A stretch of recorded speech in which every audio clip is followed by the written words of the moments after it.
শুভ সন্ধ্যা সকলকে। আজকে আমরা শিক্ষা আজ এক দূরতম দ্বীপ এই বিষয়টি নিয়ে আলোচনা করব। সুচেতনা তুমি এক দূরতম দ্বীপ বিকেলের নক্ষত্রের কাছে, সেইখানে দারুচিনি বনানীর ফাঁকে নির্জনতা আছে। পৃথিবীর রণরক্ত সফলতা সত্য, তবু শেষ সত্য নয়। কলকাতা একদিন কল্লোলের তিলোত্তমা হবে, সেদিনও তোমার কাছে আমার হৃদয়। কবিতার হৃদয় দিয়েছিলেন সুচেতনার কাছে। আজকে আমরা শিক্ষার সুচেতনার বিষয়ে আহ্বান করছি সমস্ত মানুষকে, সমস্ত শিক্ষার্থীকে, সমস্ত যারা বই পড়াকে ভালোবাসে তাদেরকে। তো বিষয়টা আজকে রেখেছি শিক্ষা আজ দূরতম দ্বীপ। এই কারণেই রেখেছি যে আজকের দিনে আমরা পাঠ্যাভ্যাস থেকে কতটা সান্নিধ্যে রয়েছি আর কতটা দূরত্বে রয়েছি সেইটা আলোচনার দিন এসে গেছে। দেয়ালে পিঠ ঠেকেছে এই ডিজিটাল ওয়ার্ল্ডে। কেননা আমরা দিনের পর দিন দেখছি যে মানুষ যে পরিমাণে বিভিন্ন সমাজ মাধ্যমের প্রতি ঝুঁকেছে, এবং বইয়ের দোকানগুলোতে দেখলে একের পর এক পাবলিকেশন বেরিয়ে যাচ্ছে, কিন্তু সেই হিসাবে পাঠকের কিন্তু অভাব সমাজের মধ্যে একটা রয়েছে, এবং পাঠক নিয়ে হাহাকার শুধুমাত্র আমাদের দেশেই নয়, সারা বিশ্বে ছড়িয়ে পড়েছে। তো এই ব্যাধি থেকে কি করে মুক্তি পাওয়া যায়, তো সেটা একটা বিশাল বড় আলোচনার বিষয়। তো আমরা আমাদের বুদ্ধি দিয়ে, চিন্তা দিয়ে, বিচার দিয়ে নানা দৃষ্টিকোণে এই বিষয়টিকে তুলে ধরব। আর যারা সরাসরি এই মুহূর্তে আমাদের সঙ্গে যুক্ত রয়েছে বা রয়েছেন, তারা আমাদের মন্তব্য করে জানাতে পারেন তাদের নিজেদের জিজ্ঞাসা, এবং সেই সঙ্গে তাদের যদি এই বিষয়ে কোনো মতামত দেওয়ার থাকে বা প্রস্তাব দেওয়ার থাকে, সেই বিষয়ে আপনারা অবশ্যই সেই সমস্ত বিষয় তুলে ধরতে পারেন। এবার বিষয়টা হচ্ছে, প্রমথ চৌধুরী এক জায়গায় বলেছিলেন তার বই পড়া প্রবন্ধে যে সেখানে লাইব্রেরি গুরুত্ব, আজকের দিনে লাইব্রেরি গুরুত্ব হসপিটালের থেকে অনেক বেশি। এবার আমাদের দেখো দুটো জিনিস, একটা শরীর একটা মন। শরীরের অসুখ হলে আমরা ডাক্তারের কাছে যাই, মনের অসুখ হলে আমরা ডাক্তারের কাছে যাই, কিন্তু ডাক্তার আমাদের একটা ট্রিটমেন্টের প্রসেসে যান এবং আমাদের সুস্থ করে তোলেন। কিন্তু আমাদের মন ভালো রাখার আরো একটা জায়গা রয়েছে, অর্থাৎ মনের একটা খোরাক রয়েছে, যে সেন্সেশনের মাধ্যমে আমরা মনকে আনন্দ দিয়ে থাকি এবং আমরা নিজেরা আনন্দে থাকি। সেটা হচ্ছে পাঠ্যাভ্যাস তৈরি করা বা রিডিং হ্যাবিটকে তৈরি করা। বিবেকানন্দ একটা জায়গাতে বলেছিলেন, education is the manifestation of perfection already in man. শিক্ষা হচ্ছে আমাদের জীবনের এমনই একটি পূর্ণতা যেটা আমাদের প্রথম থেকেই বিদ্যমান, আর তারই হচ্ছে প্রকাশ। অর্থাৎ তিনি বলেছেন যে শিক্ষকের কাজ হচ্ছে শুধুমাত্র সমস্ত কিছুর আয়োজন রয়েছে তাতে একটা অগ্নি সংযোগ করা। এবার সেই অগ্নি সংযোগের মাধ্যমেই শিক্ষকরা সাধারণত শিক্ষার্থীদের মধ্যে সেই অনুপ্রেরণা জাগিয়ে থাকেন, এবং শিক্ষার্থীরা অনুপ্রাণিত হয়ে বই পড়তে ভালোবাসে এবং জানার যে আগ্রহ, সেই আগ্রহটা বাড়তে থাকে। তো সেই সেলফ অ্যাকচুয়ালাইজেশন, সেলফ রিয়েলাইজেশনের জায়গায় পৌঁছাতে হলে একমাত্র উপায় হচ্ছে পাঠ্যাভ্যাস তৈরি করা। কারণ বই পড়লেই আমরা বিভিন্ন বিষয় জানতে পারবো, নতুন নতুন বিষয় জানতে পারবো, পৃথিবী কোন দিকে যাচ্ছে, কোন পথে পৃথিবী এগোচ্ছে, সেই সমস্ত বিষয়ে সম্যক ধারণা আমাদের লাভ হবে। তো এই বিষয়টাতে পাঠের কোনো নেই, বিকল্প বলে কিছু নেই। হ্যাঁ, তো সেই জায়গাটা আমাদের মাথায় রাখতে হবে, পাঠের কোনো বিকল্প নেই। এবার সেই পাঠের অভ্যাসটা কি করে তৈরি করা যেতে পারে? সমাজে আমরা একটা জিনিস দেখি যে প্রভু এবং দাস দুটোর যে সম্পর্ক, শিক্ষক এবং ছাত্র তার সম্পর্ক কিন্তু এক নয়। একমাত্র শিক্ষক এবং শিক্ষার্থী এই দুজনের সম্পর্কই এমন একটা মধুর সম্পর্ক যেখানে কোনো বাধা থাকে না, এবং যেখানে কোনো কারো প্রতি সাপ্রেস করার বা কারো প্রতি জোরপূর্বক বা বলপূর্বক কোনো কিছু চাপিয়ে দেওয়ার বিষয়টা থাকে না। শিক্ষক অগ্নিসংযোগ করেন আর শিক্ষার্থী তার মাধ্যমে অনুপ্রাণিত হয়ে তার পাঠের প্রতি তার আগ্রহী হয়ে ওঠে। তো এই বিষয়টি এইভাবে করে এগিয়ে চলে বা জানার আগ্রহটা তার মধ্যে আরো ধীরে ধীরে বাড়তে থাকে। এবার বিষয়টা হচ্ছে, আজকের যে সমাজ, এই সমাজকে সংশোধন করতে গেলে বা এই সমাজকে যদি একটা ভালো সুস্থ বিশুদ্ধ বাতাবরণ তৈরি করতে চাই, তাহলে শিক্ষার কি গুরুত্ব রয়েছে। দেখো, শিক্ষার মানে ছাড়া বিকল্প নেই, এটা আগেও বলেছি। এটা শুধুমাত্র আমাদের মানে কি বলে সুস্থ সমাজের জন্য নয়, একটা সুস্থ দেশকে গড়ে তোলার জন্য ভীষণ ইম্পর্টেন্ট। মানে শিক্ষায় আমাদের যে অধিকারগুলো রয়েছে বা আমাদের ফান্ডামেন্টাল রাইট গুলো রয়েছে সেই সম্পর্কে আমাদের অবহিত করতে পারে। ধরো, আমি এই মুহূর্তে দেশের নাগরিক, পৃথিবীর সব থেকে বৃহৎ একটা গণতন্ত্রের দেশ, এবং এই দেশে প্রায় 140 কোটির ওপরে জনতা রয়েছে। এখানে একজন নাগরিক হিসেবে আমার কি কি অধিকার রয়েছে, আমি কি কি জিনিস দেশ থেকে পেতে পারি, সেই বিষয়ে যদি আমি নিজে ওয়াকিবহাল না হই, তাহলে আমি কি করে স্টেট থেকে সেই সমস্ত দাবিগুলোকে নেব, কিংবা আমি সেই সমস্ত জিনিসকে কি করে আমার অধিকার বলে আমি দাবি করতে পারবো বা জানাতে পারবো, সেগুলো আমরা জানি না। আর সেগুলো যদি না জানি তাহলে কি হবে, যারা জানে 2-4 জন মুষ্টিমেয় লোক, তারা কি করবে, আমাদেরকে ম্যানিপুলেট করবে এবং ম্যানিপুলেট করে আমাদেরকে কোনো রকম ভাবে হ্যাঁ মানে সাপ্রেস করার চেষ্টা করবে, ডিপ্রাইভ করার চেষ্টা করবে, অর্থাৎ শোষণ বঞ্চনা। এবার ঠিক ভোটের আগে আমরা দেখতে পাই যে সবাই মানে বঞ্চনার কথা, শোষণের কথা খুব বড় বড় করে তুলে ধরেন, কিন্তু সারা বছর সেই সমস্ত মানুষরা কোথায় থাকেন? তো এখানে আমরা গালমন্দ করি সেই সমস্ত নেতাদের, কিন্তু আমার মনে হয় যে আমাদের প্রত্যেকটি নাগরিকের, যারা মানে স্বাধীন নাগরিক, তাদের সচেতন হওয়া উচিত এই বিষয়গুলোতে। আর সেই সচেতনতা আসবে শিক্ষার মাধ্যমে।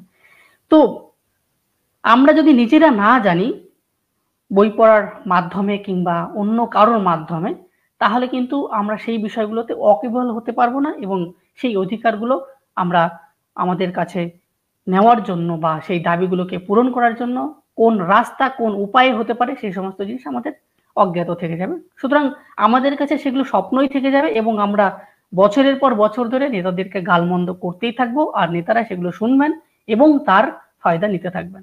আবার 5 বছর পর আসবে, আবার একইভাবে আমাদের ভুল বুঝিয়ে ভোট নিয়ে আবার একইভাবে তারা পার্লামেন্টে যাবেন এবং তারা নিজেদের আখের গোছাবে, অথচ আমরা কিন্তু যে তিমিরে ছিলাম সেই তিমিরেই থাকবো। এটা গেল পয়েন্ট।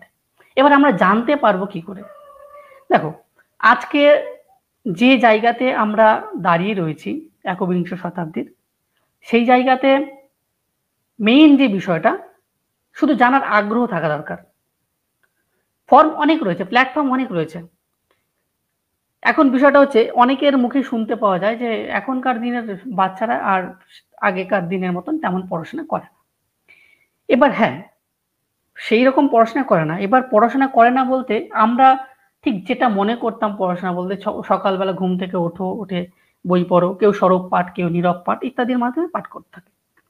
কিন্তু এখন আমরা যেটা দেখতে পাই সমাজের মধ্যে, সেটা হচ্ছে যেহেতু ডিজিটাল ফর্মগুলো বেরিয়ে গেছে, তো কাজেই অনেকে কি করে, ইউটিউবের মাধ্যমে পড়াশোনা করে, অনেকেই আবার গুগলে গিয়ে সার্চ করে পড়াশোনা করে, অনেকে আবার বিভিন্ন এআই যে প্ল্যাটফর্মগুলো রয়েছে, চ্যাট জিপিটি থেকে শুরু করে গুগল বোট, বিভিন্ন প্ল্যাটফর্ম রয়েছে, সেখানে গিয়ে তার নিজের যে জানার বিষয়গুলো বা কৌতূহলগুলো, সেই কৌতূহলগুলো তারা নিবারণ করতে পারে। এবার বিষয়টা হলো, আমরা যে সময় ছিলাম বা আমাদের আগে যারা যে জেনারেশন গুলো ছিল, তাদের কোনো কিছু জানতে হলে তাদের শিক্ষকের কাছে যেতে হতো, 1 নম্বর উপায় ছিল। আর 2 নম্বর উপায় ছিল তাদের লাইব্রেরিতে যেতে হতো, লাইব্রেরিতে গিয়ে পড়তে হতো। এবার হয়তো একটা জিনিস যে জানবে, মেইন একটা জিনিস, সেইটা জানতে গিয়ে ওর অনেক সময় ব্যয় হলো, ঘন্টার পর ঘন্টায় একের পর এক বইয়ের পাতা উল্টে যাচ্ছে বা একের পর এক বই বের করছে সেই বিষয়ের উপরে, তারপরে গিয়ে তার পাঠকের সন্তুষ্টি হতো।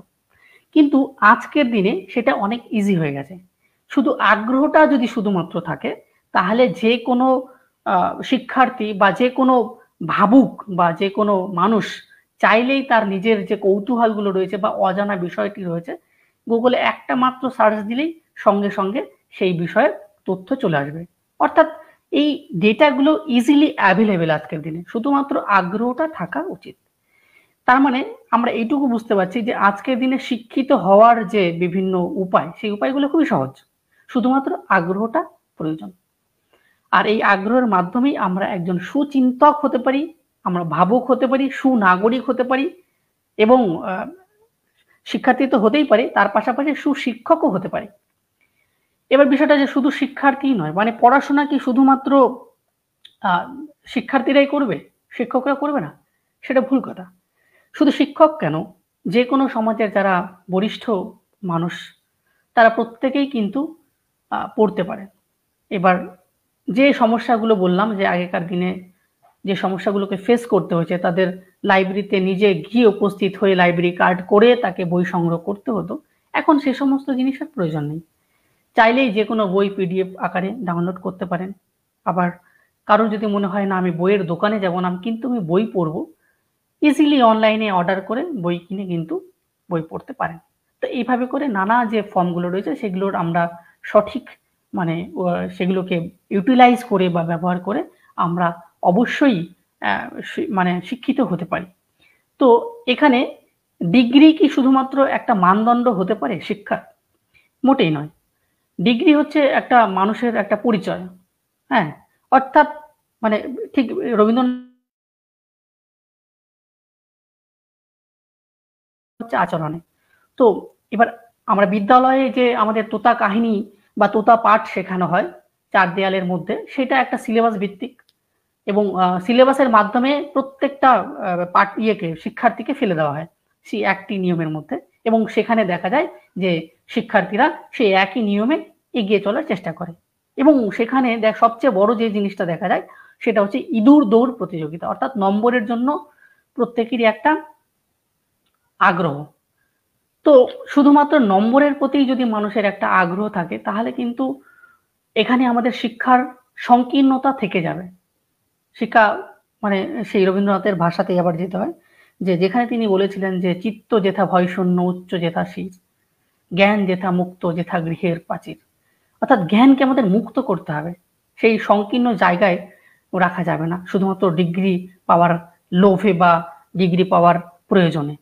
তো এর বাইরে গিয়ে যদি আমরা সিলেবাসের বাইরে গিয়ে আরো পাঠের অভ্যাসকে ঠিক মতন গড়ে তুলতে পারি, তাহলে শুধুমাত্র বই আমাদের শিক্ষিতই করতে পারে না, বই আমাদের অনেক বড় বন্ধুও হতে পারে। তো আমি এবার বিটুকে করব। বিটু, তুমি তোর কি বলে বিষয়গুলো তুলে ধর, আমি আবার আসবো আলোচনায়। আজকের বিষয়টি শোনা যাচ্ছে ঠিকঠাক? তো আজকের বিষয়টি হচ্ছে যে বই পড়া আজ এক দূরতম দিক। হ্যাঁ, এখানে টাইটেলটা একটু ভুল আছে, শিক্ষা তো ঠিকই আছে। বিষয় হলো যে বই পড়া দূরতম দ্বীপ একটি, এটা আসলে জীবনানন্দের যে কবিতার অংশ সেটা তো সবাই স্পষ্ট বুঝতেই পেরেছে, তাতে কোনো সন্দেহ নেই। আমার বিশেষ কিছুই যদি দেখিয়ে দেওয়ার থাকে তো সেটা হচ্ছে এটাই যে বই পড়া আজকের দিনে মানুষের কাছে এত বেশি দূরত্ব বলে মনে হচ্ছে কেন? তো প্রাচীনকালে কি এটা খুব কাছাকাছি ছিল, আজ কি খুব দূরত্ব হয়ে গেছে?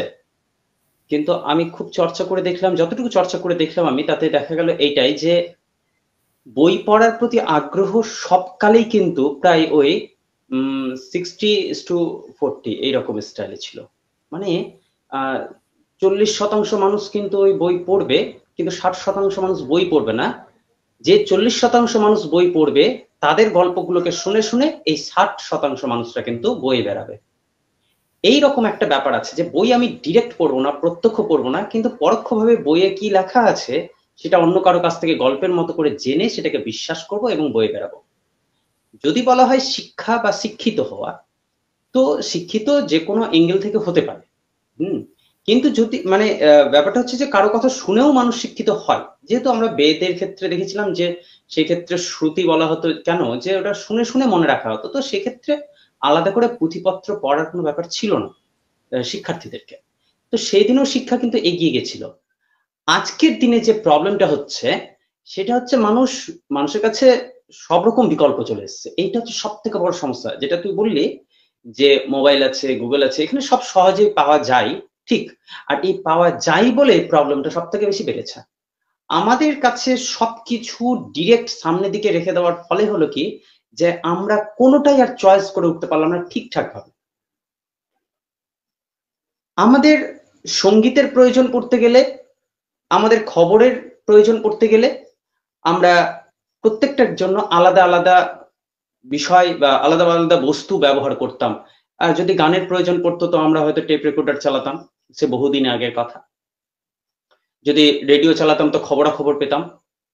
এবার মাঝে মাঝে কোনো ছায়াছবি দেখতে গেলে বা সিরিয়াল দেখতে গেলে আমরা মাঝে মাঝে কোনো কোনো এক দুটো চ্যানেল ছিল। আজ কি হয়েছে, মুহূর্তের মধ্যে এত এত চ্যানেল আমাদের হাতের নাগালে যে প্রত্যেকটা দেখতে গিয়ে আমরা হারিয়ে ফেলছি যে নিখুঁতভাবে অক্ষরের প্রতি যে আগ্রহ তৈরি করে রাখা, সেটা আমরা হারিয়ে ফেলেছি। মূল কথা সেটা হচ্ছে, আমরা বলতে পারি যে আমরা অতি বেশি আধুনিক হতে গিয়ে এবং যন্ত্র সভ্যতার কাছে এসে আমরা হেরে গেছি। এক কথা মানে আমরা যন্ত্রকে তৈরি করেছি, এই মোবাইলটা আমরাই তৈরি করেছি, অথচ মোবাইলে আমরা সব রকম ব্যবস্থা পাচ্ছি। হ্যাঁ, শিক্ষারই ব্যবস্থা পাচ্ছি, কিন্তু তারপরেও শিক্ষাকে সেই অর্থে আমরা গ্রহণ করতে পারছি না। এইটা একটা প্রবলেম তৈরি হচ্ছে। আর আজকের আমাদের যে এই জেনারেশনটা চলছে সেটা একেবারে বই বিমুখ। এটা আমি 60% ভরসা করে বলতে পারি যে সত্যি কিন্তু বই বিমুখ মানুষের সংখ্যা বাড়ছে দিন দিন। যদি আমি বলি যে আজকে আমাদের সমাজে সবচেয়ে বেশি কি চলছে, মানে কোন বিষয়টাকে কেন্দ্র করে চলছে, তো সেটা হচ্ছে এক কথায় ধর্ম। হ্যাঁ, বললাম যে আমাদের দেশ ধর্ম নিরপেক্ষ ইত্যাদি ইত্যাদি অনেক কথা বলা যায়, কিন্তু সত্যি তো এটাই যে ধর্মকে কেন্দ্র করে মানুষ কত বেশি এখন ইমেজ করতে শিখে গেছে। কথায় কথায় ধর্মকে সামনে নিয়ে আসে। হ্যাঁ, ডিরেক্ট বলে না, কিন্তু ইনডিরেক্টলি কিন্তু ওর মাথা তো ওই জিনিসটা ঘোরে যে আমি ওই সম্প্রদায়ের, আমাকে এইরকম কথা বলতে হবে, বা আমি অমুক সম্প্রদায়ের, আমাকে ওরকম কথা বলতে হবে। এই জিনিসটা কিন্তু রয়েছে।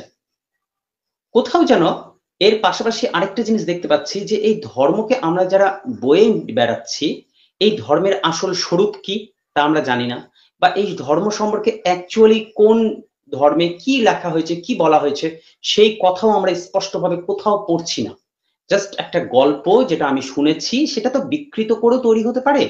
একের কাছ থেকে আমি শুনেছি, তার কাছ থেকে আরো কেউ শুনেছে, তার কাছ থেকে আরো কেউ শুনেছে, এবার শুনতে শুনতে কি হয়, গল্প কিন্তু পাল্টে যায়। হঠাৎ করে কতটা পাল্টে গেলে মানুষ সেটাকে একেবারে বহন করতে শুরু করে দেয়, সেটা আমাদের কাছে সবচেয়ে বড় ভয়ঙ্কর বিষয় হচ্ছে যে আমাদের হিন্দু ধর্ম, মুসলমান ধর্ম, এই সবকিছুর জন্য অত্যন্ত অসাধারণ এবং খুবই মূল্যবান গ্রন্থগুলো রয়েছে। সেগুলোকে পড়তে গেলে আমরা আমরা বুঝতে পারবো যে ধর্মের আসল অর্থ হচ্ছে সহনশীলতা। কিন্তু আমরা অধিকাংশ জন সেটাকে পড়ছি না, বা যারা পড়ছি তারা সঠিক অর্থে সেটা তাৎপর্য নিরূপণ করতে পারছি না। এই যে একটা ভুল, একটা ধাক্কা, সেখান থেকে আমাদের অবশ্যই শেখা উচিত যে গ্রন্থকে নিজে থেকে জ্ঞান, যতক্ষণ আমি গ্রন্থকে নিজে থেকে সম্পূর্ণভাবে উপলব্ধি না করতে পারি, ততক্ষণ সেটাকে বিচার বা বিশ্লেষণ করার সামর্থ্য আমার তৈরি হচ্ছে না। তবে এই বই না পড়ার পেছনে একটা খুব বড় কারণ হচ্ছে ঔপনিবেশিক শিক্ষা ব্যবস্থা। যে ইংরেজরা আমাদের দেশে যখন শিক্ষা ব্যবস্থার প্রচলন করলো, তখন ওদের কিন্তু উদ্দেশ্য ছিল আমাদের এই ভারতীয়দেরকে শিক্ষিত করা নয়, বরং আমাদেরকে শিখিয়ে পড়িয়ে একটা কর্মচারী বা কি বলবো ওটাকে, চাকর বানানো, এক কথায় কেমন কেরানি বানানো। তো ওদের সেই প্রসেসটা ছিল যে সীমাবদ্ধ কতগুলো সিলেবাস দেওয়া হলো, এতটুকু দেওয়া হলো, এতটুকুই তোমাকে শিখতে হবে, শিখে নিয়ে তোমাকে কাজ করতে হবে। ব্যাস এইটুকুর জন্যই তারা শিক্ষা ব্যবস্থা শুরু করেছিল। আমরা আজ আমাদের দেশ থেকে ইংরেজ চলে গেছে, কিন্তু তারপরেও কিন্তু তাদের তৈরি করা যে ঔপনিবেশিক শিক্ষা ব্যবস্থাটা, সেটা আজও আমাদের মধ্যে রয়েছে।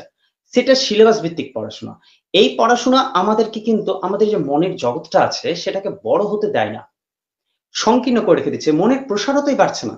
বই পড়লে কিন্তু মনের প্রসারতা বাড়বে। কিভাবে? যেমন প্রত্যেকটা মানুষের কাছে কিছু না কিছু মানুষ কিন্তু আদর্শ হয়ে থাকে। যেমন আমার কাছে যদি রবীন্দ্রনাথ আদর্শ হয়ে থাকে, রবীন্দ্রনাথ ঠাকুর, কারো কাছে বিবেকানন্দ, কারো কাছে নেতাজি সুভাষচন্দ্র বসু, কারোর কাছে মহাত্মা গান্ধী, বা আরো যারা আছে, প্রত্যেকটা মানুষের কাছে কেউ না কেউ হয়তো আদর্শ আছে। এখন কথা হলো, আমি তো সেই মানুষটাকে দেখতে পাচ্ছি না, আমি তো সেই মানুষটার সাথে বাঁচতে পারছি না, আমি তো সরাসরি তার সংস্পর্শ পাচ্ছি না। তাহলে আমি কিভাবে তার দ্বারা নিজেকে অনুপ্রাণিত করব এবং প্রভাবিত করব এবং পরিবর্তন করব নিজের জীবনকে? যদি আজকের দিনে রবীন্দ্রনাথকে খুঁজতে হয়, বিবেকানন্দকে খুঁজতে হয়, তাহলে কোথায় খুঁজতে হবে? শরৎচন্দ্রকে খুঁজতে হয়, বা অমুক সমস্ত বড় বড় রাইটার যারা নিজেদের জীবন দর্শনকে তুলে রেখে গেছে বইয়ের পাতায়। তো সেই মানুষগুলো তো আজের পৃথিবীতে নাই, কিন্তু তাদের লেখা, তাদের জীবন দর্শন দিয়ে তৈরি করা যে গ্রন্থগুলো, সেগুলো আজও আছে। তাহলে সেই মানুষগুলোর কাছে আমরা আজও গিয়ে চুপটি করে বসতে পারি। সেটার মাধ্যম হলো বই পড়া। তারা যে বইগুলো লিখেছে, গ্রন্থগুলো লিখেছে, সেই গ্রন্থগুলোর কাছে আজও তারাই রয়েছে। আমরা যখন সেই গ্রন্থগুলো পড়তে যাই, রবীন্দ্রনাথের যখন উপন্যাস পড়ি, গল্প পড়ি, তখন আমরা কাকে পড়ি? আমরা তো রবীন্দ্রনাথকেই পড়ি। তার দ্বারা নিজেদের জীবনকে আমরা বুঝতে পারি, আমাদের মনের প্রসারতা ঘটে। সব থেকে বড় কথা হলো যে যুক্তির ক্ষমতা আমাদের বেড়ে যায়। আমরা যে কোনো কথা বলার সময় যে সহনশীল হতে পারি না, তা কিন্তু বই কম পড়ার কারণে। একটা জায়গা আছে, বই পড়তে পড়তে যখন দেখবো যে কয়েকটা পাতা পড়ছি, কন্টিনিউ পড়ছি। এই পড়ার মাধ্যমে কি হচ্ছে? আমার মধ্যে একটা ধৈর্য শক্তি বাড়ছে। এটা খুব জরুরি। আজকের সমাজে প্রত্যেকটা মানুষের মধ্যে ধৈর্য শক্তি বাড়িয়ে দেওয়া, সহনশীলতা বেড়ে যাওয়া, শান্তি প্রবণতা বেড়ে যাওয়া খুব জরুরি। আর সেটা কেবলমাত্র হতে পারে বই পড়ার মধ্যে দিয়ে। সে যেকোনো মাধ্যমে হতে পারে, সে পিডিএফ পড়ুক যা বা যে হয়ে যাক। এই যে ধরে আমি কন্টিনিউ পড়ছি এবং বিষয়টাকে উপলব্ধি করছি এবং আমার মধ্যে একটা ইমেজ তৈরি হচ্ছে। মানুষ তো শব্দ এবং শব্দ দিয়ে ইমেজ তৈরি করতে পারে। যে যদি বলা হয় যে এই মুহূর্তে একটি পুকুরের মধ্যে দিয়ে সাঁতার কেটে যাচ্ছে একটি বাঘ, এই লাইনটা পড়ার সাথে সাথে আমাদের কাছে একটা ইমেজ তৈরি হলো, একটা পুকুর ছবি আসলো, একটা বাঘ আসলো এবং সে সাঁতার কাটছে এবং আমাদের হৃদয় কি বলছে যে তারপরে কি হলো এটা জানার চেষ্টা করছে। এইভাবে করে একটার পর একটা পাতা যত আমরা পড়তে যাই তত আমাদের আগ্রহ বাড়ে এবং বিচক্ষণতা বেড়ে যায়। কি হবে সেটা আমরা একটু আইডিয়া করি। তারপর আমাদের মধ্যে যে ভাবনাগুলো আছে, ভাবগুলো আছে, সেগুলো কিন্তু ধীরে ধীরে ধীরে ধীরে বিকশিত হতে শুরু করে। সব থেকে বড় কথা হচ্ছে আমাদের ভাবনা চিন্তা করার ডেপথ বেড়ে যায়, সব থেকে বড় কথা। আর যদি গ্রন্থ পড়ি আমরা, তাহলে সব থেকে বেটার কি হয় যে আমরা সারা বিশ্বকে জানতে পারবো। যে আমাদের যারা দেখছে তারা নিশ্চয়ই এটা তো বুঝতে পারছে যে ইংরেজ আসার আগে আমরা কিরকম ছিলাম আর ইংরেজ আসার পর আমাদের শিক্ষা ব্যবস্থায় যে পরিবর্তন আসলো, সব থেকে বড় কথা হচ্ছে যে সেই পরিবর্তনটা বা যে রেনেসাসটা আসলো, সেটা কিন্তু এই শিক্ষা জগতে একেবারে বলতে গেলে গ্রন্থ পড়ে। এই যে আমরা বিপ্লবী হতে শিখলাম, আমরা বিদ্রোহী হতে শিখলাম, আমাদের মধ্যে জাতীয়তাবোধের যে চেতনা জাগরণ হলো, এগুলো কেন হলো? আমরা যখন জানতে পারলাম ফরাসি বিপ্লবের কথা, আমরা যখন জানতে পারলাম জার্মানির হিটলারের কথা, তখন আমরা কোনোটাকে নিন্দনীয় ভাবছি, কোনোটাকে প্রশংসনীয় ভাবছি, কোনটার দ্বারা শিখছি, কোনটাকে আমরা শাস্তিমূলক কথা ভাবছি। যে হ্যাঁ, প্রথম বিশ্বযুদ্ধ হওয়া প্রয়োজন ছিল, কারণ এই যে দাম্ভিক দেশগুলো পরস্পরের প্রতি পাশবিক অত্যাচার লাগিয়ে রেখেছিল, তাদের ধ্বংস, তাদের ক্ষতিগ্রস্ত হওয়াটা খুব জরুরি ছিল। আবার তারপরে দ্বিতীয় বিশ্বযুদ্ধ হওয়ার পর আমরা যে বিধ্বস্ততা দেখলাম, তো সারা বিশ্বের যে ক্ষয়ক্ষতি দেখলাম, তাতে করে আমরা কি শিখলাম? যুদ্ধ নয়, শান্তি চাই। তো এই যে কাহিনীগুলো আমরা জানতে পারছি, কিভাবে জানতে পারছি? আমরা সেই সময়ের ইতিহাস জানলাম, সেই সময়ের ভূগোল জানলাম, সেই সময়ের অর্থনীতি সম্পর্কে জেনেছি। এগুলোর দ্বারা আমরা নতুন করে আধুনিক হয়ে উঠছি। আধুনিকতা মানে এই নয় যে পুরনোকে ফেলে নতুন করে বড় হওয়া। আধুনিকতা মানে হলো পুরনোকে সঙ্গে নিয়ে, পুরনোর পিঠে বা কাঁধে চেপে নতুন করে ভাবতে শেখা। তো সেটা আমাদের পক্ষে সম্ভব সেই পুরনো গ্রন্থকে পাঠ করে নতুন জীবনের কথা লেখা। আর সব থেকে বড় কথা হচ্ছে যে পড়তে পড়তে মানুষ লেখক হয়ে ওঠে। প্রথমে পাঠক হতে হবে, তারপরে লেখক হতে হবে। লেখক হলে কি লাভ আছে? তেমন কিছু নাই। একটা বিষয় আছে যে আপনি আপনার একটা চিহ্ন রেখে যেতে পারবেন, সব থেকে বড় কথা। কারণ আজ পৃথিবীতে রবীন্দ্রনাথ কোথাও নেই। তিনি যদি তার সুন্দরতম চিন্তাগুলো আজকে লিখে না যেতেন, সেই গ্রন্থগুলোতে না লিখে রেখে যেতেন, তাহলে রবীন্দ্রনাথেরও হয়তো পরিচয় হারিয়ে যেত আজকে পৃথিবী থেকে। তো ফলে মানুষকে আগে পাঠক হতে হবে, সুন্দর মনের পাঠক হওয়া খুব প্রয়োজন এবং পাঠক হওয়াটা খুবই ধৈর্যের বিষয়। প্রত্যেকটা কাজ আমরা প্রাথমিক ক্ষেত্রে যখন করি তখন খুব ইন্টারেস্ট থাকে এবং ধীরে ধীরে সেটার মধ্যে একটা অস্বস্তিমূলক চিন্তা চলে আসে। সেটাই হয়েছে আমাদের খুব ছোটবেলা থেকে, যখন আমরা শিখছিলাম, পড়াশোনা শিখছিলাম, তখন আমরা যে ছবিতে ছবিতে শিখতাম, যে আনন্দের মধ্যে দিয়ে শিখতাম, সে আনন্দটা কিন্তু বেশি কয়েকটা বছরই মাত্র ছিল সীমাবদ্ধ। তারপরে যে আমরা একেবারে একটু উঁচু স্তরে স্কুলে ভর্তি হলাম, ব্যাস হয়ে গেল আমাদের পাঠ্যসূচি। নির্ধারিত সিলেবাসের মধ্যে পড়তে পড়তে কোথায় যেন আমরা আমাদের চিন্তার যে আত্মাটা সেটাকে হারিয়ে ফেলেছি। আমরা কোথাও দুর্বল হয়ে গেছি, কোথাও ক্লান্ত হয়ে যাচ্ছি, কোথাও যেন আমরা হেরে গেছি। গ্রন্থ পাঠের কাছে গিয়ে আমরা চুপ করে বসে থাকতে ভুলে গেছি। প্রবলেমটা হচ্ছে আগ্রহের ব্যাপার।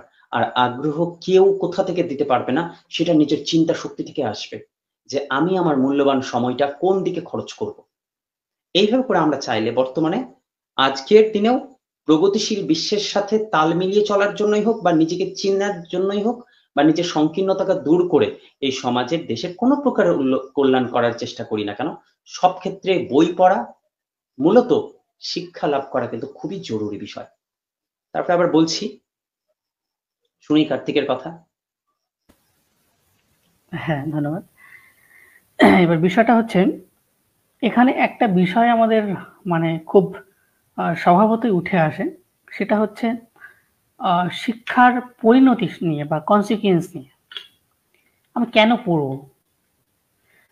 আজকের দিনে আমাদের সেই সমস্ত বিষয়গুলো সব থেকে বেশি ভালো লাগে যে বিষয়গুলোর মধ্যে একটা চার্ম রয়েছে, যে বিষয়ের ফলাফলের যে ব্যবধান বা সময়, সেখানে তাৎক্ষণিকতা রয়েছে। সেই সমস্ত বিষয়গুলোকে আমরা অনেক বেশি গুরুত্ব দিই। সে রাজনীতি থেকে সমাজনীতি, সমাজনীতি থেকে শিক্ষা, সমস্ত জায়গাতেই তাই দেখি। তো কাজেই আজকের দিনে নেতা হয়ে উঠতে গেলেও চার্ম দরকার। আবার বই পড়ব, বই পড়ে আমি ধরে নাও আমি বই পড়ব, কেন পড়ব? কেন আমার যদি বই পড়ে একটা ভালো চাকরি না হয়, আমি যদি সফল না হতে পারি আমার জীবনে, মানে আমার প্রফেশনাল জীবনে বা কেরিয়ারে, তাহলে আমি কেন বই পড়ব? এবার আমরা কাদের ইয়েতে আকৃষ্ট হই, কাদেরকে দেখে না, আমরা যেহেতু সমাজ মাধ্যমে সবাই জুড়ে আছি, তো সেই সমস্ত মানুষ যারা চাকরিও পেয়েছে, আবার বিভিন্ন বইয়ের ছবি দিয়ে কিংবা কফি খেতে খেতে বা চা খেতে খেতে বই পড়ে একটা ছবি পোস্ট করছে এরকম করে, হ্যাঁ, সেই ধরনের মানুষ তারা যদি সফল হয়, সেই সফলতাগুলোকে দেখে আমরা আকৃষ্ট হই। এখানে বিষয়টা হচ্ছে, যেটা খুব একটা ইম্পর্টেন্ট কথা এর সঙ্গে আসে, সেটা হচ্ছে মোটিভেশন। মোটিভেশন বা প্রেরণা এমন একটা বিষয়, সেটা কিন্তু এই মুহূর্তে আমি কারো দ্বারা মোটিভেটেড হলাম বা ইন্সপায়ার হলাম, সেটা আমার কিন্তু দীর্ঘস্থায়ী হবে না।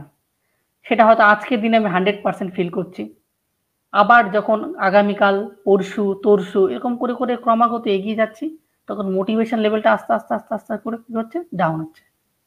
এবং ফাইনালি একটা সময় আমাদের হাতের যেমন আঙুলের বিভিন্ন ফাঁক দিয়ে জল পড়ে যায়, হ্যাঁ, তেমনি ভাবে আমাদের মোটিভেশনও একসময় শেষ হয়ে যায়।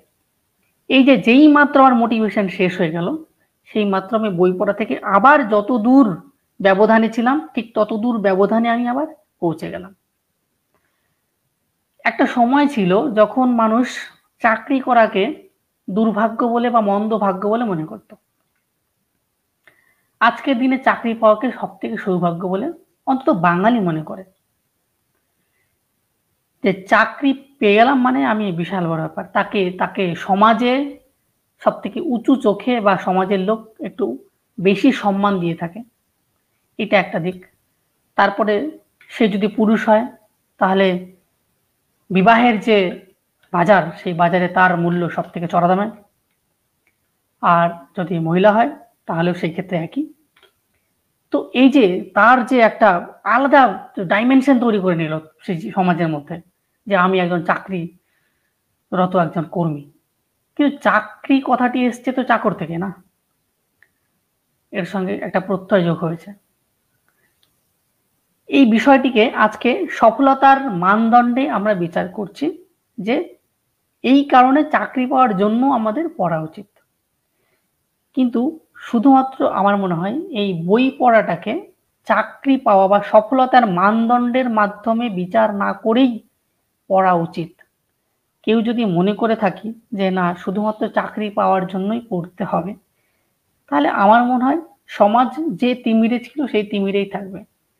কেন কি, এরকম অনেক ভুরি ভুরি সমাজে উদাহরণ রয়েছে। আইএস আইপিএস অফিসার, তিনি তার পরীক্ষায় আর্টিকেল লিখেছেন 50 নম্বরের, যে পণ প্রথা হচ্ছে সমাজের বিশাল বড় একটা অভিশাপ বা অন্যায় কাজ। কিন্তু তিনি নিজে যখন স্বয়ং বিয়ে করতে যাচ্ছেন, তখন লক্ষ লক্ষ টাকা, কোনো কোনো জায়গায় তো কোটিতে পৌঁছে যায় তার মানে পণ নেওয়ার পরিমাণ। তার মানে ইমপ্লিমেন্টেশন কোথায়? এবার একটু আগে বিটু যে কথাটি বললো, যে আমরা যত বেশি পড়বো তত বেশি জানবো, আর তাহলে আমাদের জানার যেমন প্রসার ঘটবে, তেমনি সমস্ত কিছুকে আমরা বিচার করতে পারবো। এবার বিষয়টা হচ্ছে, একজন ডাক্তার সে হয়তো তার কেরিয়ার জীবনে সফল হতে পারে, কিন্তু সে হয়তো তার বাড়ির লোকদের সঙ্গে ঠিক করে কথা বলে না, কিংবা তাদেরকে দেখতে পারে না, মানে কোথাও যেন তার শিক্ষার কিন্তু একটা অভাব রয়েছে, তার মূল্যবোধ তৈরি হয়নি। কেন মূল্যবোধ তৈরি হয়নি? কারণ মূল্যবোধের জন্য যে যে শিক্ষাগুলো তার প্রয়োজন ছিল সেই শিক্ষাগুলোকে সে গ্রহণ করেনি বা তিনি গ্রহণ করেননি। তিনি মনে করেছেন সফলতাই আমার জীবনের সব থেকে বড় মানদণ্ড, আমি আমার কেরিয়ারে সফল হব, আমি ডাক্তার হবো বা আমি একজন আইএএস অফিসার হব, কিংবা আরো অনেক বড় বড় যে অফিসার র্যাঙ্কের বা আমলা হব, ইত্যাদি ইত্যাদি। তাহলে এখানে শুধুমাত্র চাকরি দিয়ে কিংবা সফলতা দিয়ে মানুষের শিক্ষার বা বই পড়ার যে মানদণ্ড সেটা বিচার করা ঠিক নয়। এটা গেল একটা বিষয়। তো আমরা তাছাড়া বলতে পারি, মানে এগুলো ছাড়াও, এই সফলতার জায়গা ছাড়াও, যে শিক্ষা সম্পর্কে একটা জায়গায় অশোক তার স্তম্ভে লিখেছিলেন, তার যে স্তম্ভটা ছিল তমোসমাজ জ্যোতির্গময়, মানে হচ্ছে আমাদের এই যে অন্ধকার থেকে আলোর পথে নিয়ে যাওয়ার যে মেইন উপায় বা আসল উপায় সেটা হচ্ছে শিক্ষা। মানে ঘুরে ফিরে বই পড়া এবং শিক্ষা এই দুটো একে অপরের মানে একটা মুদ্রার এপিঠ আর হচ্ছে ওপিঠ। বই পড়াটাকেই কেন বলা হয়েছে আজ দ্রুততম দ্বীপ? কারণ বই যেহেতু আমরা যে বিষয়ের সঙ্গে খুব বেশি পরিচিত সেটা হচ্ছে বই। এখনো অবধি আমাদের সমাজ ডিজিটাল মাধ্যমটাকে ততটা গুরুত্বের সঙ্গে নিতে পারেনি। আজকে যদি ক্যানাডাতে চলে যাওয়া যায়, সেখানে ইউনিভার্সিটি শিক্ষা বা উচ্চশিক্ষা সম্পূর্ণ কিন্তু ডিজিটাল মাধ্যমে হয়। ওখানে কারোর হাতে বই থাকে না, প্রফেসর এসছেন, লেকচার দিচ্ছেন, প্রত্যেকে তার তার প্রত্যেকের সামনে একটা করে ট্যাব খোলা রয়েছে, হ্যাঁ, যথারীতি প্রত্যেকে ট্যাবের দিকে তাকানো নজর রয়েছে, এবং স্যার যখন তার লেকচার দিচ্ছেন তখন সেটা শুনছেন, প্রত্যেকেই শুনছে। পাশাপাশি যার যেখানে ডাউট রয়েছে, কনফিউশন, সঙ্গে সঙ্গে তারা নেটে সার্চ করছে এই বিষয়টা কি, এই বিষয়টা কি। অর্থাৎ বিষয়টা এমন দাঁড়াচ্ছে যে শিক্ষকের যে প্রয়োজনীয়তা সেই প্রয়োজনীয়তা কিন্তু অনেকাংশেই হ্রাস পেয়েছে। ওকে, এটা একটা পয়েন্ট। আর দ্বিতীয় নম্বর পয়েন্ট হচ্ছে, যেমনটি একটু আগে বিটুর আলোচনাতে এলো, যে সেটা বই পড়াটাই মানে বসে ঘরে বসে বই, আমাদের ফিজিক্যাল যে বুকগুলো রয়েছে তাতেই পড়তে হবে এমনটি নয়। হ্যাঁ, এইটা ছাড়াও মানুষ পিডিএফ থেকেও পড়তে পারে। আসল কথা যে পড়া, ঠিক যেমনটি বললো, ইতিহাসে আমরা জানতে পেরেছি যে বিভিন্ন বিশ্বযুদ্ধ বা যুদ্ধগুলো কেন হওয়া দরকার। তো বই পড়লে মূল্যবোধ তৈরি হয়, জাতীয়তা বোধ তৈরি হয়। ডেফিনেটলি আমরা আমাদের ইতিহাসে যদি ইতিহাসের দিকে তাকাই, যে মুহূর্তে বিদেশি শত্রুরা আমাদের দেশে আক্রমণ করলো, আমাদের দেশে কেন তারা ঢুকতে পেরেছিল? কারণ আমাদের দেশে একতা ছিল না, জাতীয়তা বোধ ছিল না। শিক্ষা ছিল, কিন্তু শিক্ষার না একটা সাইকেল রয়েছে। ধরো একটা জেনারেশন পড়ছে পড়ছে পড়ে পড়ে অনেক পরিশ্রম করে তারা পড়াশোনা করলো, তারপরের জেনারেশন যেহেতু তারা সফল হয়েছে, অনেক অর্থ সম্পত্তি সব এক জায়গায় করেছে, পরের জেনারেশন কি করলো, সেটাকে ভোগ করা শুরু করলো। যখন যেই মাত্র সে ভোগী হয়ে উঠলো, বা যে মানুষটি যেই মাত্র ভোগী হয়ে উঠলো, সেই মুহূর্ত থেকেই তার যে স্কিল সমস্ত তার জীবনের, সেইটা কিন্তু হত্যা হওয়ার যে পর্ব সেটা স্টার্ট হয়ে গেল। তা আমাদের সময়, যে সময়টাতে ব্রিটিশরা আমাদের দেশে এসেছেন, সেই সময়টা আমাদের জেনারেশন গুলো কিন্তু সেই জায়গাতে পৌঁছে গেছে। মানে এই যে সিরাজউদ্দৌলা, তার অন্দরমহল, কেন তিনি অনেক বেশি, কেন মির্জাফর বা এরা কেন মানে সমর্থন করেননি? কোথাও যেন তাদের চোখে, তাদের নজরে মনে হচ্ছে সিরাজউদ্দৌলা অনেক বেশি ভোগী, আত্মবিলাসী, এই অহংকারী সমস্ত জিনিস হয়ে উঠেছে। তাই জন্যই তো তারা তাকে সমর্থন করেনি। ব্রিটিশরা তাকে লোভ দিয়েছে। এখানেও একটা মানে প্রশ্ন, যে লোভ দিয়েছে আর সঙ্গে সঙ্গে সেই লোভে পা দিয়েছে কেন? তার জাতীয়তা বোধ তৈরি হয়নি, মানে তার মধ্যে সেই শিক্ষা বা বোধ তৈরি হয়নি যে বিদেশি শত্রু আজকে আমাকে কাজে লাগিয়ে তারা তাদের মানে সফলতার যে তাদের যে পথ, সেই পথ নির্মাণ করছে। কালকে তো আমাকে ওই জায়গা থেকে ছুঁড়ে ফেলে দিতে পারে। এই জিনিস কিন্তু কল্পনা করেনি। তাই জন্যই আমরা দেখেছি একের পর এক সাম্রাজ্যের যে যারা প্রতিনিধি, তাদের উত্থান হয়েছে, আবার পতন হয়েছে, একে একে চেয়ার বদল হয়েছে। তো সেই জাতীয়তা বোধ তৈরি হবে কিসের মাধ্যমে? বই পড়ার মাধ্যমে বা পাঠ্যাভ্যাসের মাধ্যমে বা শিক্ষার মাধ্যমে। যে জাতি তার ইতিহাসকে শ্রদ্ধা করতে পারে না, সেই জাতির কোনো বর্তমান থাকতে পারে না, সেই জাতির কোনো ভবিষ্যৎ থাকতে পারে না। আমার ইতিহাস কি করে জানবো? বই পড়ে জানবো। সেই বইটা কারা লিখছে? আজকে যদি আমি জ্ঞানী না হই, আমি বই না লিখি, তাহলে কোনো দুর্বল লোক এসে বই লিখবে, এবং সে যে বা তিনি যে ইতিহাসটি লিখবেন সেটা ভিত্তিহীন দুর্বল একটা ইতিহাস লিখবেন। সেখানে হয়তো আমাকে দুর্বল করে দেখানোর চেষ্টা হবে। আজকে ইতিহাসে আমাদের ভারতীয়দের এত দুর্বল কেন দেখানো হয়েছে? কারণ ইতিহাসটা লিখেছেন তারা, তারা শিখিয়েছেন ইতিহাস লিখতে হয় এভাবে। তার আগে আমাদের ইতিহাস বই ছিল না সেইভাবে। তারা এসে দেখিয়েছে না, এরকম ইতিহাস লিখতে হয়, আমরাই পৃথিবীর সব থেকে শ্রেষ্ঠ জাতি। হ্যাঁ, ব্রিটিশটা এসে বোঝালো sun never sets in the British Empire, আমাদেরকে বোঝালো, আমরা মেনে নিলাম। একটা সময় আমরা মেনে নিলাম পৃথিবীর সব থেকে সুপার পাওয়ার হচ্ছে ব্রিটিশরা। কেন? উত্তর থেকে দক্ষিণ, পূর্ব থেকে পশ্চিম, সমস্ত জায়গায় তারা উপনিবেশিক শাসন ব্যবস্থা কায়েম করেছে। এশিয়া থেকে শুরু করে আফ্রিকার বিভিন্ন দরিদ্র দেশগুলোতে তারা কবজা করেছে, তাদের দবদবা চলছে। কি ফরাসি, কি ইংরেজ, সমস্ত জাতিরা, কি জার্মানি, কি রাশিয়া। এবার যে বিশ্বযুদ্ধগুলো ঘটলো, ঠিক বিটু যেটা বললো, যে তাদের যে নিজেদের মধ্যে যে অহংকার, আত্মগরিমা, যে আমি পৃথিবীর সব থেকে শ্রেষ্ঠ জাতি, আমি ইউরোপের শ্রেষ্ঠ জাতি, আমি এশিয়ার শ্রেষ্ঠ জাতি, এই যে শ্রেষ্ঠত্বের যে দাবি নিয়ে তারা গেল, এবং সেই দাবি নিয়ে যখন তারা নিজেদের দম্ভ প্রকাশ করছে একের পর এক, তারপরে না একটা জায়গাতে যখন স্যাচুরেশন পয়েন্ট চলে এলো, দেয়ালে পিঠ ঠেকলো, আর সম্ভব হয়, তখন বিশ্বযুদ্ধ দেখা গেল। এটা এক হাতে তালি বাজেনি, একার জন্য হয়নি। তো এই সমস্ত জিনিস জানবো কি করে আমরা? ইতিহাসের মাধ্যমে। আজকে ৭৫ বছর হয়ে গেছে স্বাধীনতার। আমরা ইতিহাস সম্পর্কে যদি না জানতে পারি, ভবিষ্যতের দিশা কি করে দেখবো? আমরা ইতিহাস থেকে শিক্ষা নিতে পারি। শিক্ষা না নিলে আমরা কোনোদিনই সফলতার রাস্তা তৈরি করতে পারবো না, নির্মাণ করতে পারবো না, সুনাগরিক হয়ে উঠতে পারবো না, দেশকে নির্মাণ করতে পারবো না। আজকের আমরা কি রেখে যাচ্ছি? যদি আমরা আমাদের ভবিষ্যৎকে রেখে না যাই, তাহলে আমাদের ভবিষ্যৎ নির্মাণ হবে কি করে?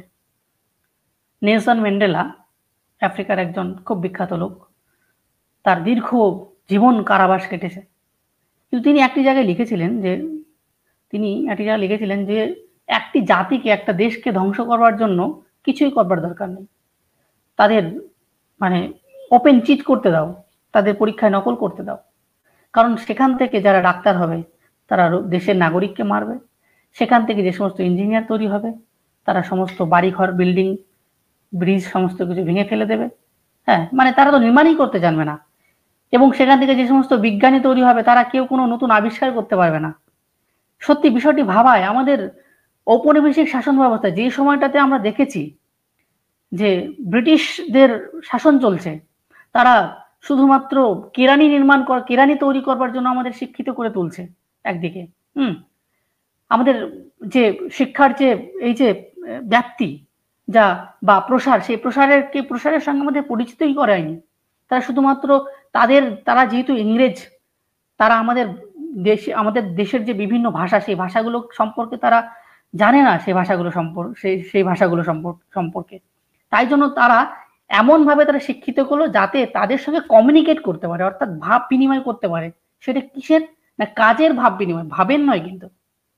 ওই জন্য ইংরেজি ভাষা আজকের দিনেও কাজের বাহন হিসেবেই রয়েছে, ভাবের বাহন হিসেবে নয়। আজকে যদি কেউ ফ্রান্সে যায়, সেখানে ফরাসি ভাষায় কথা বলে, জার্মানি ভাষায় কথা বলে, ব্রিটিশ, ইউরোপে, আমেরিকায় গেলে সমস্ত জায়গায় ইংরেজিতেই কথা বলতে এমন কিছু নয়। ফ্রেঞ্চ ভাষা জানলে মোটামুটি সারা ইউরোপ ঘুরে আসা যেতে পারে, দরকার নেই ইংরেজির। তারা চর্চা করে না। আমরা যেমন মনে করি আজকের দিনে ইংরেজি, মানে এই ঔপনিবেশিক শাসন ব্যবস্থা যেটা আমাদের দিয়ে গেছে, যে আজকের দিনে আমরা মনে করি ইংরেজি পৃথিবীর সব থেকে শ্রেষ্ঠ ভাষা। হ্যাঁ, আর এটা কেন হয়েছে? কারণ ব্রিটিশরা আমাদের দেশে এসেছিল এবং তারা এসে আমাদেরকে বুঝিয়ে দিয়ে গেছে তোমরা কিছুই জানো না। আমাদের জগদীশ চন্দ্র বসু বেতার যে আমাদের সিস্টেম, সেই সিস্টেমকে নির্মাণ করেননি, কিংবা এই উদ্ভিদের মধ্যে প্রাণ রয়েছে, এই সমস্ত জিনিস তারা নির্মাণ করেননি। হ্যাঁ, আরো বিভিন্ন যে আমাদের দেশীয় বিজ্ঞানীরা নির্মাণ করেছেন, বা হাওয়াই জাহাজ থেকে শুরু করে এই ফর্মুলাগুলো তো তারা চুরি করেছেন এবং আমাদেরকে বুঝিয়েছেন তোমরা হচ্ছে স্লেভ, মানে তোমরা দাস, কৃতদাস, তোমাদের কোনো শিক্ষা নেই, তোমাদের কোনো সংস্কৃতি নেই, হ্যাঁ, তোমাদের কোনো বিচার বোধ নেই, তোমাদের কিছুই নেই।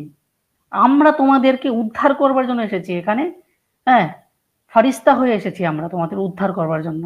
কেন বলতে পেরেছেন?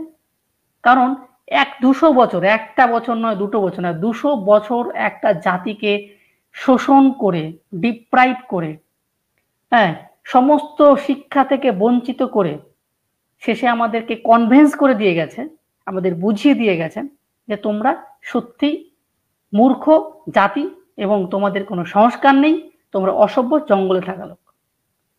অথচ বিভিন্ন বইয়ে নিদর্শন পাওয়া যায় ব্রিটিশরা যখন প্রথম আমাদের দেশে আসেন, বিশেষ করে বেঙ্গলে যখন তারা প্রবেশ করেন, কারোর কারোর বইয়ে পাওয়া যায় যে তখন বাঙালিরা এক দুই ব্যঞ্জনা দিয়ে খাবার খেতে না, তাদের খাবারের মধ্যে সবজি যেমন থাকতো, শাকসবজি, সেই সঙ্গে প্রোটিনের জন্য দুধ, মাছ, মাংস সমস্ত কিছু থাকতো প্রত্যেক বাড়িতে। এখান থেকেই বোঝা যায় যে সেই সময় আমাদের দেশের অবস্থা কিন্তু খারাপ ছিল না, এবং হাজার হাজার টোলের যে মানে সেই সময় টোলে যে আমাদের বিভিন্ন পণ্ডিতেরা হ্যাঁ পাঠদান করতেন, সেখানে শিক্ষা কিন্তু অনেকটাই আজকের দিনে এই যে বিভিন্ন বিল্ডিং এর মধ্যে তোতা কাহিনীর যে পাঠ পড়ানো হয় সেরকম ছিল না। সেখানে পণ্ডিতেরা কিছু সংখ্যক শিক্ষার্থীকে, প্রত্যেকটা পাড়ায় একটা একটা করে টোল থাকতো, সেই টোলে পণ্ডিত থাকতেন এবং পণ্ডিত বিদ্যার্থীদের বা শিক্ষার্থীদের শিক্ষাদান করতেন। এরকম হাজার হাজার টোলের কথা বলেছেন। আজকের দিনে সেটা স্কুল বলে আমরা বলছি।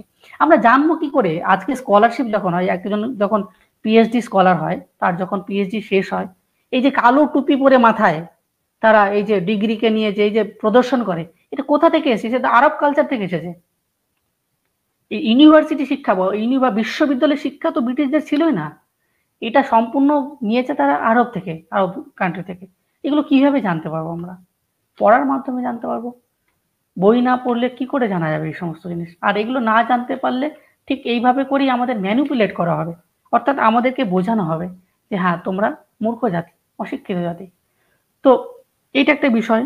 আর সেই সঙ্গে সঙ্গে আজকে মানে যে জিনিসটা আমরা লক্ষ্য করেছি যে মোবাইল বা ডিজিটাল মাধ্যমগুলোর অনেকগুলো প্লাস পয়েন্ট রয়েছে বা ইতিবাচক দিক রয়েছে, পাশাপাশি এর নেতিবাচক দিকগুলোও রয়েছে। সেগুলো হচ্ছে আমরা যেহেতু ঠিক কতটুকু মানে পর্যন্ত ব্যবহার করা উচিত বা তার সীমারেখাটা কি হওয়া উচিত সেটা আমাদের নির্ধারণ করাটা খুবই জরুরি, আর সেটা আমাদের মধ্যে নেই। এখন যদি মানে বলতে হয় আর কি, ব্রিটিশরা যেহেতু অনেকদিন আমাদেরকে সারা পৃথিবীর বিভিন্ন জায়গাতে তারা ঔপনিবেশিক শাসন ব্যবস্থা তৈরি করে বিভিন্ন জায়গা থেকে ব্রেন ড্রেন করেছেন, অর্থাৎ সেখান থেকে যেমন শিক্ষা, বিভিন্ন শিক্ষিত লোককে যেমন তারা মানে অ্যাট্রাক্ট করে নিয়ে গেছেন, পাশাপাশি আমাদের ওয়েলথ ড্রেনও হয়েছে, অর্থাৎ আমাদের থেকে এখান থেকে প্রচুর টাকা পয়সা, হ্যাঁ, সোনা গয়না বা অনেক কিছু আমাদের এখান থেকে নিয়ে গেছে। তার ফলে কি হয়েছে, এই যে দীর্ঘদিন তারা অর্থনৈতিকভাবে স্বাবলম্বী এবং তারা নিজেদের জাতিকে তখন তৈরি করার সময় পেয়েছে। কাজেই তারা সত্যি আজকের দিনে কিন্তু বলা যায় যে অনেকটাই ডিসিপ্লিন জাতি, এবং ডিসিপ্লিন এই জন্যই যে তাদের ইউরোপ থেকে বা আমেরিকা থেকে যে এই যে আধুনিক দিনে বিভিন্ন জিনিস নির্মাণ হচ্ছে এবং তার যে সুষ্ঠু ব্যবহার, সেই ব্যবহারটা সম্পর্কে তারা ওয়াকিবহাল বা সচেতন, সেই জায়গাটাতে আমরা কিন্তু নই। আজকে এই যে বিভিন্ন বিনোদনের যে অ্যাপ্লিকেশন থেকে শুরু করে বিভিন্ন জিনিস নির্মাণ করে তারা আমাদেরকে বোকা বানানোর চেষ্টা করছে। এই যে 140 কোটি জনতার যে শক্তি, তারা জানে ভারতীয়দের শক্তি কি বা সামর্থ্য কি, আর এই সামর্থ্যকে তারা ভয় পায়। আর সেই ভয় পায় বলেই তারা এমন এমন বিনোদনের এমন এমন জিনিস তারা নির্মাণ করে আমাদের মধ্যে ছড়িয়ে দেয়, যেটা আমাদের কিন্তু জাতিকে ধ্বংসের দিকে ঠেলে নিয়ে যাচ্ছে। বারবার আমরা সেটা দেখতে পাচ্ছি, কিন্তু সেখান থেকে সুরাহার রাস্তা জেনেও আমরা সেখানে উত্তরণের রাস্তা আমরা যেন কখনো কখনো পাচ্ছি না। ঠিক ওই আলোর ঝলকানির মতন অন্ধ পথিক যাচ্ছে, হঠাৎ করে বিদ্যুতের ঝলকানি হচ্ছে এবং সেই পথিকের চোখে সেই পথ আরো বেশি অন্ধকার হয়ে যাচ্ছে। তো আমাদের কাছে সেই সমস্ত জিনিসগুলোই আমরা বেশি পরিমাণে আকৃষ্ট হয়ে সেই নেতিবাচক দিকে চলে যাচ্ছি। তো এই ডিজিটালাইজেশনের এই মানে নেতিবাচক দিকে আমাদের মনে হয় একটু দৃষ্টি রাখা উচিত। আর এই বিষয়ে কারা সব থেকে বেশি সচেতন হলে আমাদের সমাজ গঠন হবে তথা দেশ গঠন হবে, সেটা বলা যেতে পারে যে মা বাবা বা হচ্ছে বাড়ির যারা গার্জিয়ান তাদের, অর্থাৎ বাবা মা, এরাই হচ্ছে প্রথম শিক্ষক আর কি।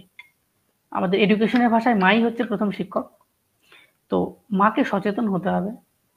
এবার আমরা কি করতে পারি? ছোটবেলা থেকে আমাদের দেখো, একটা বাচ্চাকে কোনো একটা কিছু, যেহেতু আমরা ইমিটেশনের মাধ্যমে কোনো কিছু শিখে থাকি বা অনুকরণের মাধ্যমে কোনো কিছু শিখে থাকি, তো কাজেই ছোটবেলা থেকেই আমরা আমাদের যারা আইডিয়াল মানুষ, কিংবা আমাদের আইডিয়াল বলতে আমরা কি বুঝি, আমি আমার শিক্ষক জীবনে অনেকবার বিভিন্ন এসে বা রচনা লিখতে দিয়েছি তোমার আদর্শ মানুষ, তা ম্যাক্সিমামই লিখেছে বাবা মা, কিন্তু তাদের লেখার যে কোয়ালিটি, সেই কোয়ালিটি দেখে কখনোই মনে হয়নি তার তার বাবা মা যদি একবার পড়ে সেই রচনা বা সেই প্রবন্ধ, তাহলে তার বাবা মা অজ্ঞান হয়ে যাবে হয়তো।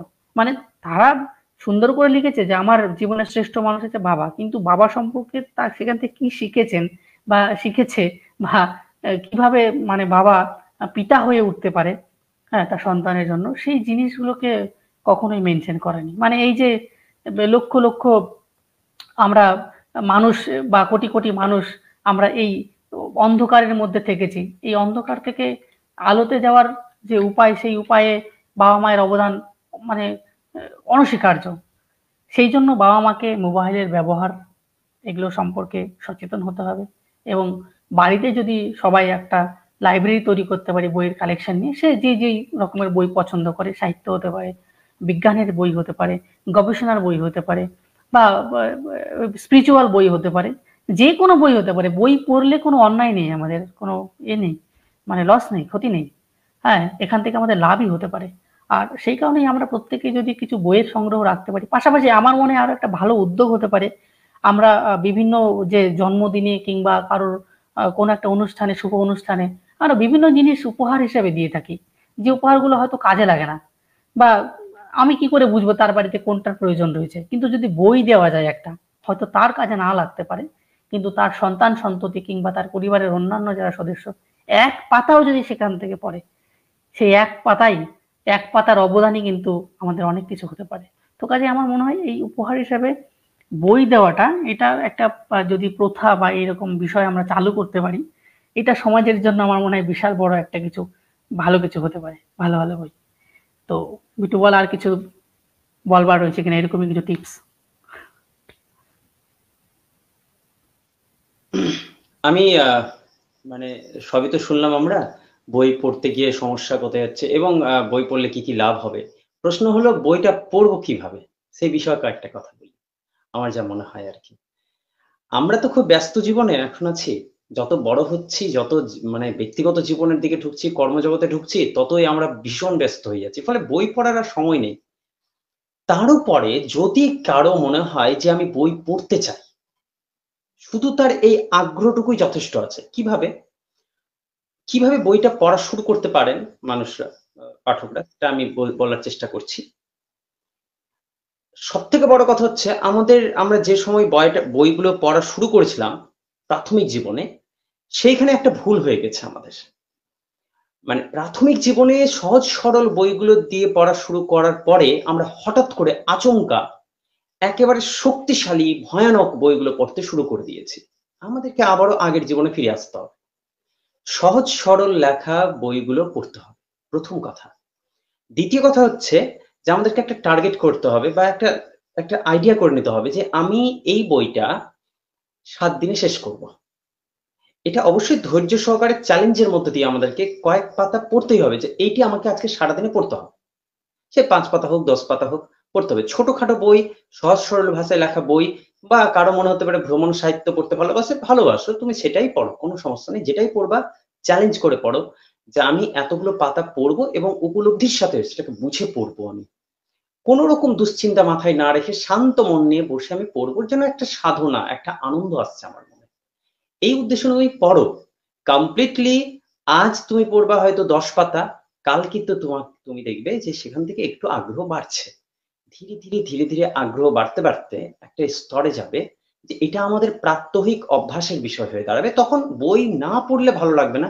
এটা কার্তিক আমাকে বলেছিল, আমরা যখন ইউনিভার্সিটির বন্ধু, যখন সেখানে পড়াশোনা করছি, তখন একবার আমাকে কার্তিক নিজে তুই বলেছিলি আমাকে, যে তোর ওই বই না পড়লে ভালো লাগে না। একটা দিন যদি তুই বই না পড়িস বা যে কোনো কারণে হোক, হলো না পড়া, বা নতুন কোনো পাতা বা কিছু পড়া হলো না, জানা হলো না, তখন তোর মনে হয় যেন কি একটা হলো না, একটা অস্বস্তিমূলক কাজ, যেটা আমাদের ব্যক্তিগত ভাবেও হয়, অন্যান্য ক্ষেত্রে হয়। আসলে আমরা প্রতিদিন কাজে কর্মে এটা সেটা যা অভ্যাস করে ফেলেছি, সেগুলোতে কোথাও যদি কোনোদিন এতটুকু কমতি হয়ে যায়, তো আমাদের যেমন যেমন একটা অস্বস্তি হয়, বই পড়াটাও সেরকম অভ্যাসে পরিণত হবে। কিন্তু কষ্ট করে, চেষ্টা করে, চ্যালেঞ্জ করে প্রাথমিক ক্ষেত্রে শুরুটা করতে হবে। শুরু করার পর আর কি করতে হবে? পড়তে পড়তে খাতার আর কলম সঙ্গে রাখতে হবে। পড়লাম এবং আমার সব থেকে ভালো যে জায়গাটা লাগলো সেটা আমি নোট করব। সেটা কেন ভালো লাগলো সেটাকে বুঝতে হবে। ওই ভালো লাগা মানে 50 লাইনের মধ্যে একখানা লাইন এত ভালো লাগলো কেন আমার? সেই কথাটাকে খাতায় তুলতে হবে আর তারপরে সেটা কারো সাথে আলোচনা করতে হবে। সবথেকে বড় কথা হচ্ছে ফিডব্যাক দিতে হবে। আমরা গল্প শুনতে ভালোবাসি, গল্প করতে ভালোবাসি। আর আমরা যত বড় হচ্ছি ততই বেশি আমরা শ্রোতা থেকে কিন্তু বক্তা হওয়ার চেষ্টা করছি। তো ঠিক আছে, এই বক্তা বিষয়টাকে আমরা কিন্তু এবার আমাদের অস্ত্র বানিয়ে নিই। সবথেকে বেটার হয়। আমরা সেটা আলোচনা করব। এবার কথা হচ্ছে যে আমার সেই বিষয় নিয়ে আলোচনা করার কেউ না থাকতে পারে, স্বাভাবিক বিষয়। তাহলে আমরা কি করতে পারি? সোশ্যাল নেটওয়ার্কের সহযোগিতা নিতে পারি। ফেসবুক অন করলাম, একটা ছোট্ট ভিডিও করলাম। মানে এই নাচ, গান এটা সেটা হচ্ছে তো। ঠিক আছে। ওটা বিষয়ে আমি কোনো সমালোচনা করতে যাচ্ছি না। ও আবার একটা সমস্যা তৈরি হয়ে যেতে পারে। কিন্তু এই পড়াশোনার বিষয়ে তুমি চাইলেই তুমি যে জায়গাটা পড়লে, যে বইটা পড়লে, মাত্র 50 পাতাই পড়লে ভালো কেন লাগলো? তুমি সেটা মাত্র 10 মিনিট নিয়ে আলোচনা করো। ব্যাস। তুমি ধরে নাও যে তোমার সামনে অনেকগুলো মানুষ বসে আছে, তুমি তাকে বলছো যে বইটা কেন তোমার ভালো লাগলো। ব্যাস এই তো। এতে তোমার একটা আনন্দ পাবে, একটা উত্তেজনা পাবে, যে আগ্রহ পাবে যে হ্যাঁ, আমি আবার পড়বো, নতুন একটা বই পড়বো। তারপরে যে মন্তব্যগুলো আসবে, সেই মন্তব্যগুলোর মধ্যে নেগেটিভ মন্তব্য বাদ দিলা, এবার পজিটিভ যে মন্তব্য আসবে, সেখান থেকে তুমি ভাবতে শিখবে নতুন করে, নতুন, নতুন বইয়ের নাম পাবে, তথ্য পাবে। অনেক আনন্দময় একটা বিষয় আছে। মূল কথা হচ্ছে যদি বই না পড়া যায়, তাহলে জীবনে একটা অংশ তোমার সবসময় অধরা থেকে যাবে। তুমি জীবনে উপার্জন করলে না, তো তোমার মনে হতে পারে যে উপার্জন আমি করতে পারলাম না। তুমি চাকরি পেলে না, তখন তোমার মনে হতে পারে চাকরি পেলাম না আমি। তো যেটা মানুষ পায় না সেটার বিষয়ে একটা খিদে থেকে যায় তার। বই না পড়লে বইয়ের যে কি সৌন্দর্য আছে সেটা তুমি জানতে পারবে না কখনো।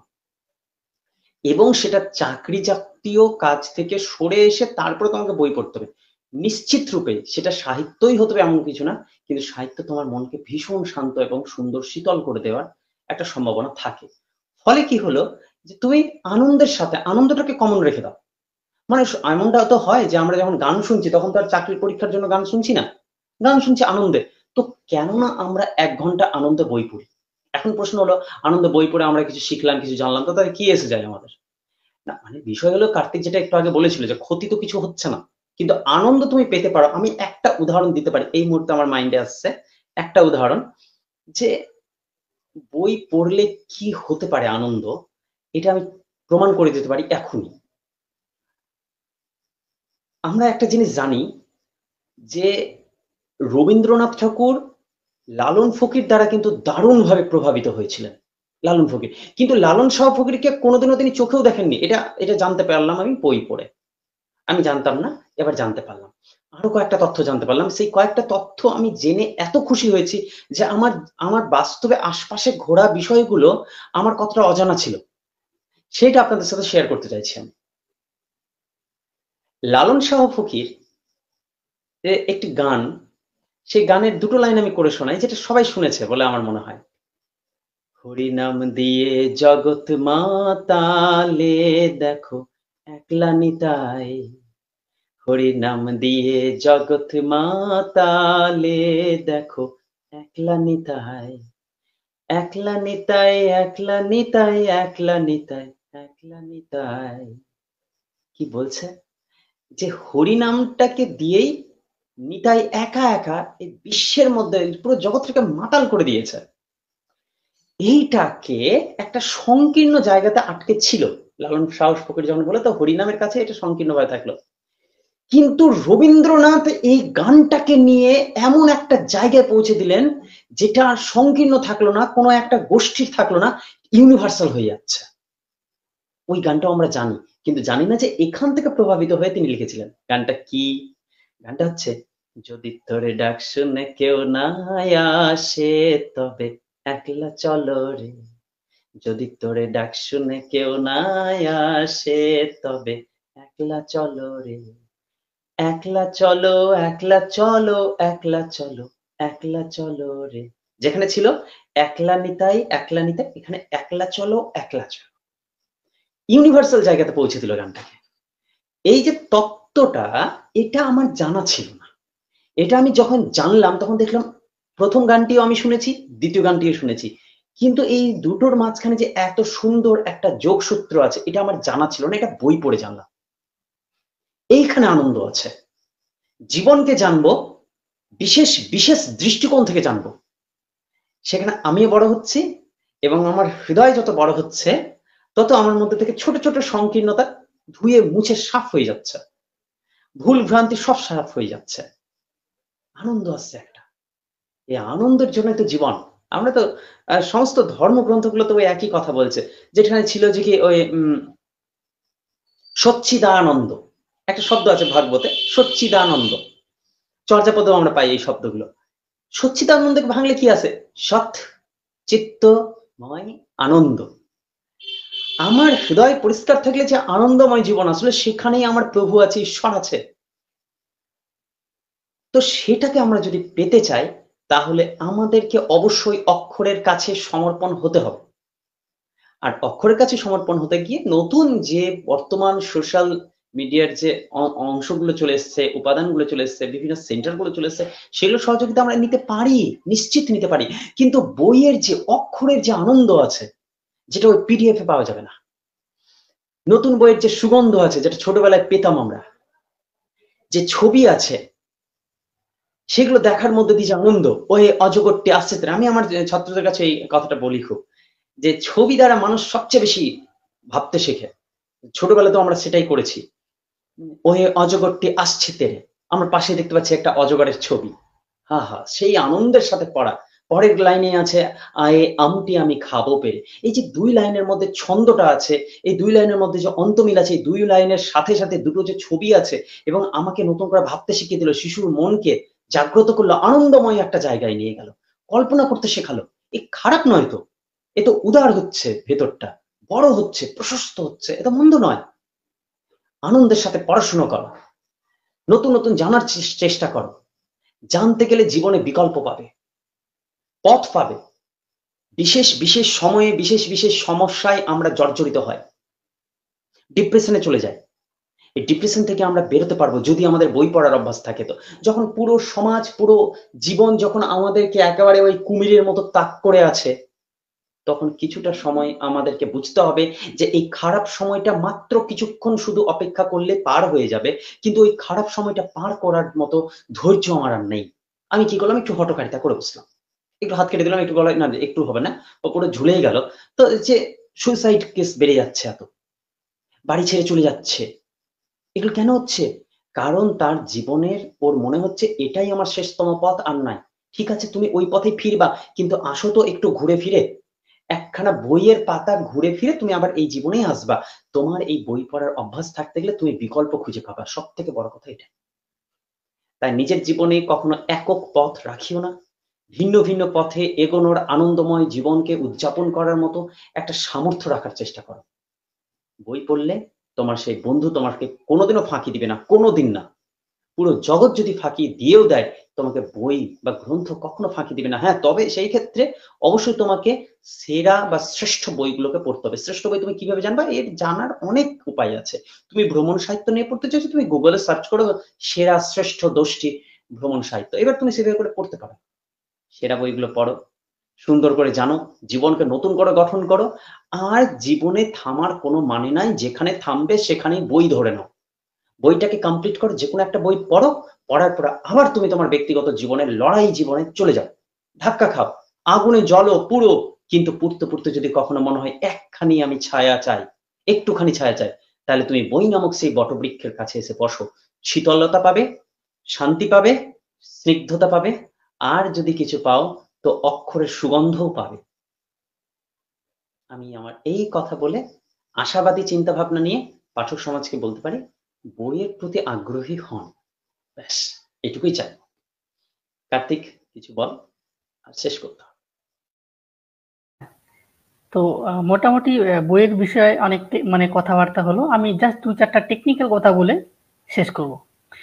এবার এই যে আমরা বই পড়ি, মানে আমি বেশ একটু করে এগুলো একটু জোগাড় করে রেখেছি। তো আমরা অনেকেই বই পড়তে গিয়ে বইয়ের পাতার ওপরের একটা কোণটাকে ভাঁজ করে রাখি। এই যে ভাঁজ করে রাখি, এই বিষয়টাকে বলা হয় ডগস এয়ার।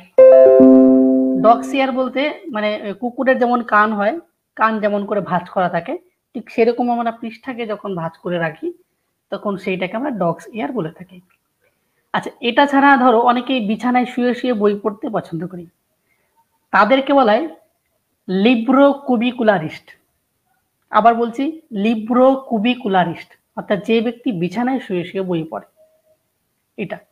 আর এটা গেল একটা ব্যাপার। আর যারা শব্দের আরাধনা করে, এই যে বিটু একটু আগে যে অক্ষরের গন্ধের কথা বললো, হ্যাঁ, তার পাশাপাশি অক্ষর বা সিলেবাল বলতে যেটা বুঝি আমরা একঝোঁকে শব্দের যেটুকু অংশ উচ্চারণ করতে পারি, আর শব্দ বলতে একটা ওয়ার্ডকে বলছি যার মাধ্যমে যে একটা অর্থপূর্ণ কথা, সেটাই শব্দ। এই শব্দের যারা আরাধনা করে তাদেরকে বলা হয় এপিওলাট্রি। আবার সেই শব্দের প্রতি যারা মোহাবিষ্ট হয়ে থাকে তাদেরকে বলা হয় লোগোফাইল। আবার এই যে বইয়ের গন্ধের কথা হলো, পুরনো বইয়ের যে গন্ধ, সেটাকে বলা হয় বিবলিও ওসামিয়া। আবার যে যে ব্যক্তি বই ছাড়া এক মুহূর্তও থাকতে পারে না তাকে বলা হয় বুক বোসমুড।